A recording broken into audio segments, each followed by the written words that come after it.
Internet, good morning. My name is Pokemon Trainer Steve, aka Magnitude. Welcome back to another Pokemon Sun and Moon Wi-Fi battle. If you guys could please leave a like, I'm motion for 100 of those likes on my Wi-Fi battles. And of course, with only one video a day, I really appreciate it even more. How do you get to battle me? Well, that's simple. You follow me on Twitter. Link is in the description. You follow me there. I ask for battles a couple times a week, and maybe you can be on my channel next week. This is the same squad I've been using all week. We have a total of 5 battles a week on this channel, and I am currently 3-0 with this team, and I have won 7 straight games leading up to this battle. So, my team is Nihilego, Mimikyu, Tapu, Lele, Araquanid, Celesteela, and Alolan Golem. My opponent also has a Nihilego. He's got a Dhelmise and a Alolan Raichu. He's got his own Araquanid, a Pelipper, and a Goodra. So when I look at his team, I see that he definitely has a rapid spinner, and that is Dhelmise. He also has potential Scarfers in Nihilego and Alolan Raichu. I'm saying Nihilego is a potential Scarfer because I run Scarf Nihilego, but apparently that's currently uncommon, but you've seen a lot of Alolan Raichu Scarfers.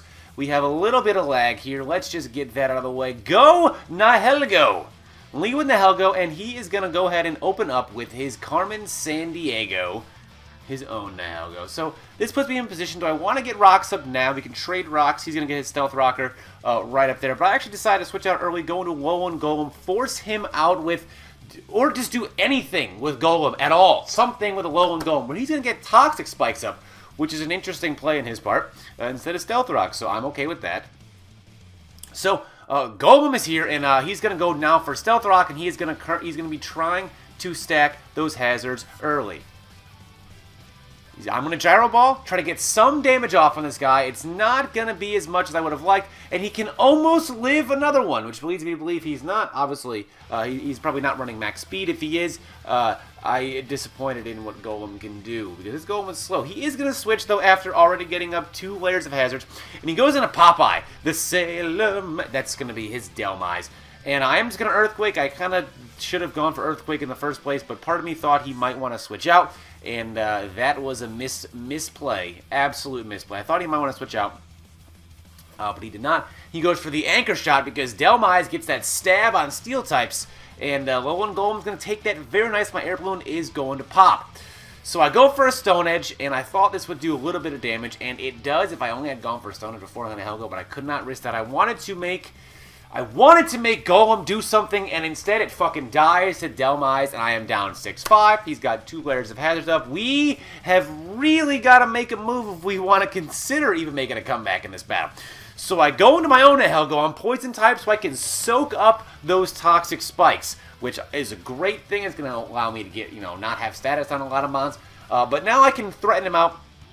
He's got to know I'm Scarfed, right? Either way, hit him with that Sludge Wave. It is neutral because he is that Ghost type, but he's unfortunately just gonna Anchor Shot me. Thankfully, I mean, I do have lower defense, special defense, so he's gonna Anchor Shot me, and Nihilego's gonna go down. I am down 6-4 early.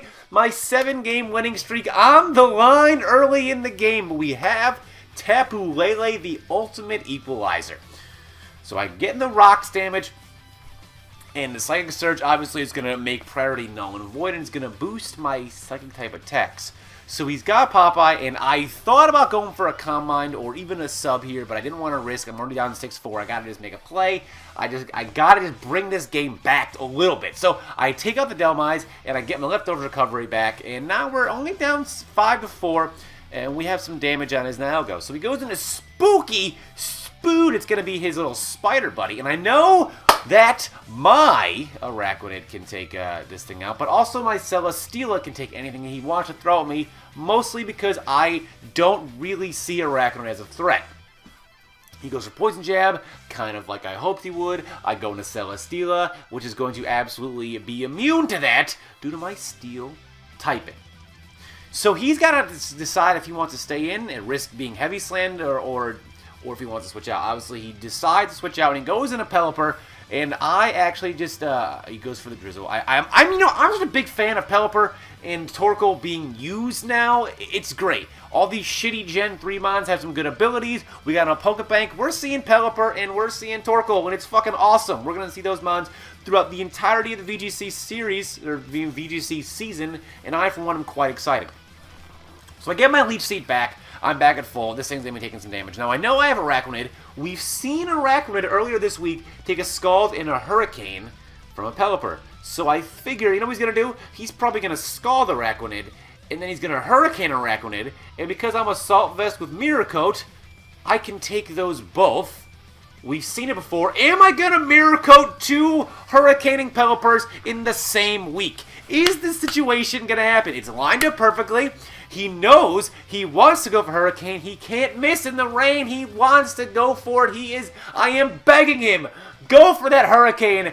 There's the Hurricane. Can we get no confusion? Can we get no confusion? Living at 28. We have Mirror Coated 2 Hurricaning Pelipers in the same week.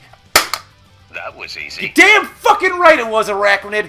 That is how you make moves. That is how you make plays. That is how you get back into games like this, baby. So he goes into Raichu, and Araquanid's done its job. I'm going to die to rocks on the way in. I'll let him go for the Thunder, the Volt Switch, whatever. I would have preferred a Volt Switch.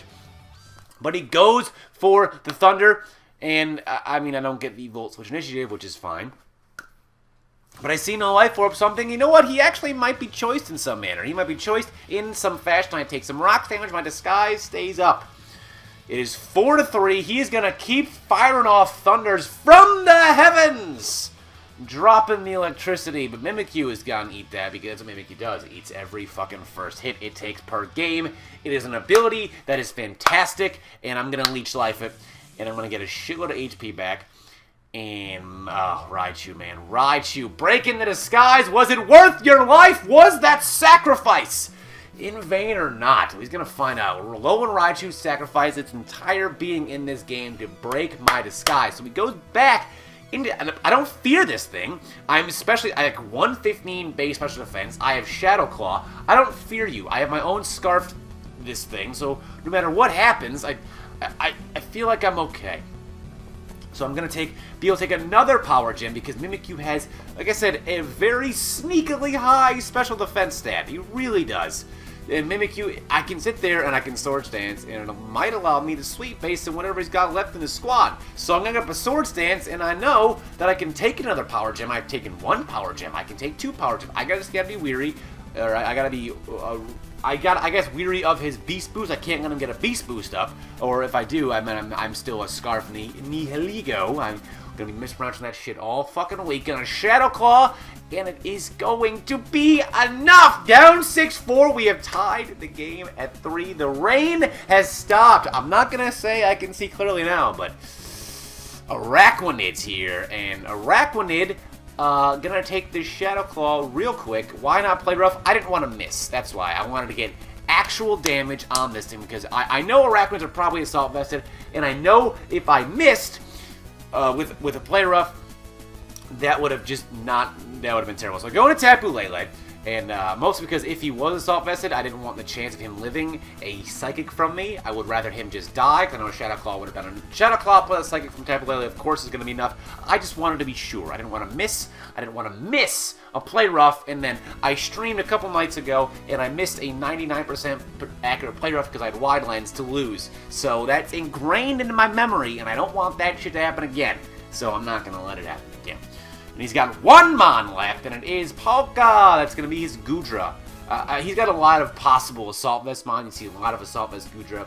You see a lot of Assault Vest Araquanids.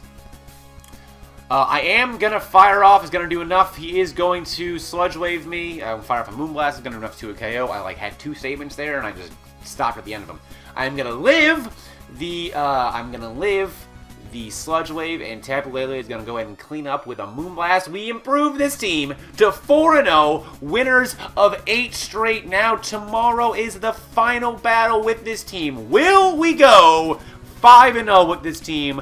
Will we keep our 9-game winning streak alive? You got to rate, comment, and subscribe to find out. Thank you all for stopping by, and I will see each and every one of you guys next time here on Video Tuesday. Peace.